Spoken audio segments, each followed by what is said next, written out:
Salam semua pendengar, kita berjumpa lagi ya. Baik, pada posting saya kali ini, saya akan teruskan dengan proses penilaian kualiti kredit pelanggan anda, iaitu mengikut sistem STUN. Proses terakhir ialah proses nilai, di mana berdasarkan maklumat-maklumat yang anda telah kumpul dari proses semak, tanya dan ukur sebelum ini. Sebagai contoh, semakan SSM dan semakan laporan kredit CITOS ya. Bolehlah anda gunakan semua maklumat-maklumat ini untuk mengenal pasti dan menentukan beberapa kriteria asas dan kritikal ya dalam proses penilaian kredit pelanggan anda.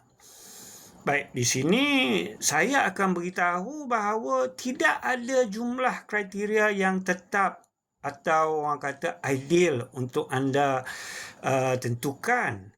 Ini semua bergantung kepada tahap appetite risiko kredit anda. Lagi kurang risiko yang anda ingin ambil, lagi banyaklah kriteria yang anda boleh tetapkan. Dan sebaliknya, sudah pasti lagi ketat atau lagi banyak kriteria kredit anda, lagi kurang risiko anda. Namun, ia akan menjadikan proses penilaian kredit anda lebih kompleks dan rumit. Baik, berdasarkan maklumat-maklumat yang telah anda peroleh dari pelanggan anda melalui proses semak, tanya dan ukur, berikut adalah 10 contoh kriteria-kriteria yang saya boleh cadangkan di sini untuk diguna pakai bagi tujuan penilaian kredit anda ya. Kriteria nombor 1, hasil semakan SSM. Contoh, syarikat aktif ke tidak ya. Kriteria nombor 2, skor kredit CITOS pelanggan anda itu. Kriteria nombor 3, hasil daripada rujukan pembekal ya, apa maklum balas pembekal. Kriteria nombor 4, trend baki tunai akaun semasa setiap bulan, contoh menaik ke menurun. Kriteria nombor 5 dan nombor 6 pula, kita tengok trend jualan dan trend keuntungan ya, pelanggan anda itu. Yang ini adalah kalau anda lihat dalam akaun untung rugi ya. Kita nak tengok adakah makin naik ke makin turun trend dia. Kriteria nombor 7 pula, trend baki hutang.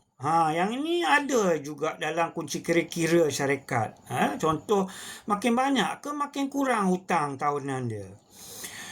Kriteria nombor 8 pula, sejarah bayaran balik hutang.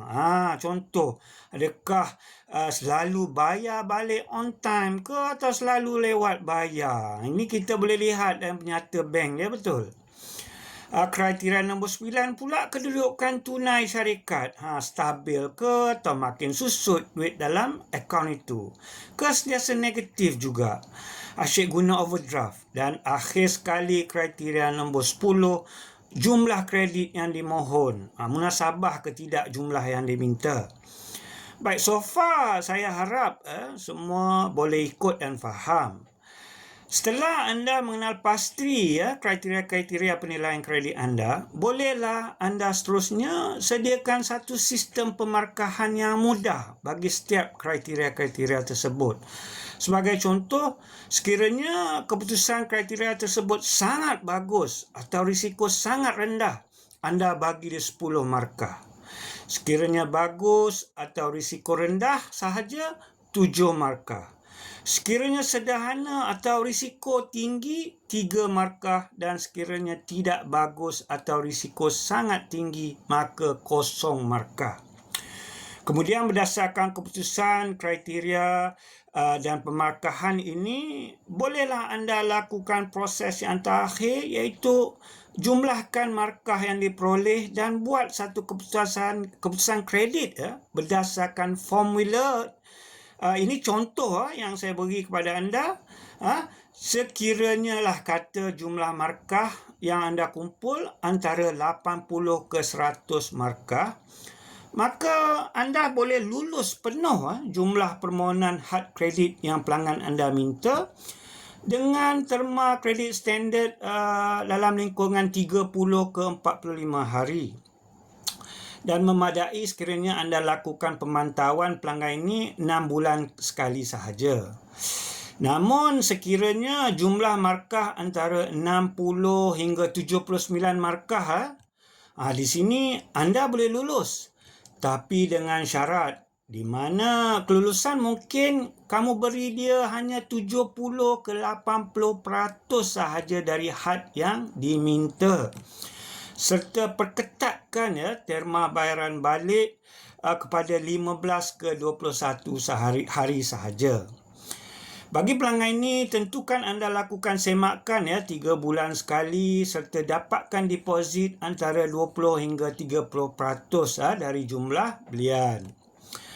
Bagi pelanggan anda yang markah antara 40 hingga 59 pula, ini pada saya dah masuk kategori risiko tinggi maka tahap kelulusan tidak boleh melebihi 50% dari had yang diminta, tapi sebaliknya kalau boleh terma COD sahajalah kalau betul nak bagi kredit pun maksimum 3 hari sahaja dan deposit mesti beri sekurang-kurangnya 50% dari jumlah belian. Bagi pelanggan ini, pemantauan mesti dilakukan dengan rapi Dan akhir sekali, bagi pelanggan yang pemarkahan dia bawah 39, ini kategori risiko terlalu tinggi, maka untuk pelanggan kategori ini tolak sahaja permohonan kredit mereka dan minta semua pembelian dilakukan secara tunai. Mudah dan tiada risiko langsung pada anda.